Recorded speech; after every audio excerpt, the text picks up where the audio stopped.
اسلام کے ارکان۔ دیکھیے یہاں ایک دعا لکھی ہے۔ جب شیطان سے حفاظت کے لیے اللہ تعالیٰ سے دعا مانگی جاتی ہے تو یہ پڑھتے ہیں، اعوذ باللہ من الشیطان الرجیم۔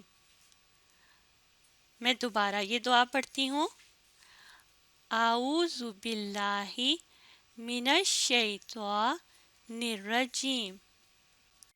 اس دعا کو کہتے ہیں تعوذ۔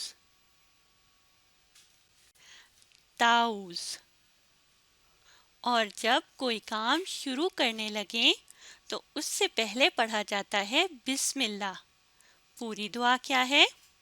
بسم اللہ الرحمن الرحیم۔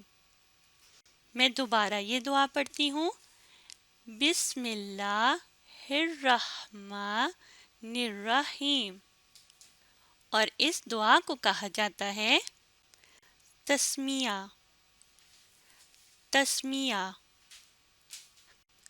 چلیں اب ہم جانتے ہیں اسلام کے بنیادی ارکان کے بارے میں۔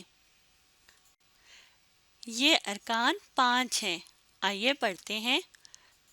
پہلا رکن ہے کلمہ توحید، دوسرا ہے نماز، تیسرا زکوٰۃ، پھر آتا ہے روزہ، اور 5واں رکن ہے حج۔ جو لوگ یہ کام کرتے ہیں انہیں مسلمان کہا جاتا ہے۔ دوبارہ ان 5 کاموں کو دیکھتے ہیں۔ پہلا ہے کلمہ توحید، پھر آتا ہے نماز، پھر آتا ہے زکوٰۃ، اگلا ہے روزہ، اور 5واں ہے حج۔ تو چلیں اب ہم باری باری ان 5 کاموں کے بارے میں جانتے ہیں۔ پہلا کام ہے کلمہ توحید، اور اس کا مطلب ہوتا ہے اللہ تعالیٰ صرف ایک ہے اور صرف اسی کی عبادت کرنی چاہیے۔ دوسرا کام جو ایک مسلمان کرتا ہے وہ ہے نماز، اور نماز کہتے ہیں اللہ تعالیٰ کی عبادت کرنے کو۔ ایک مسلمان دن میں 5 نمازیں پڑھتا ہے۔ چلیں اب تیسرے رکن یعنی کام کے بارے میں جانتے ہیں۔ تیسرا ہے زکوٰۃ، اور زکوٰۃ کا مطلب ہوتا ہے مسلمان جب اپنے پیسے میں سے کچھ کسی دوسرے غریب کو دے دیتا ہے تو اسے زکوٰۃ کہا جاتا ہے۔ چوتھا کام جو ایک مسلمان کرتا ہے وہ ہوتا ہے روزہ۔ جب مسلمان سارا دن بھوکا رہتا ہے یعنی کچھ بھی کھاتا پیتا نہیں ہے تو اسے روزہ کہتے ہیں۔ اور ایک مسلمان کب روزہ رکھتا ہے؟ رمضان کے مہینے میں۔ رمضان کے مہینے میں وہ روزے رکھتے ہیں۔ 5واں کام ہم نے پڑھا تھا حج۔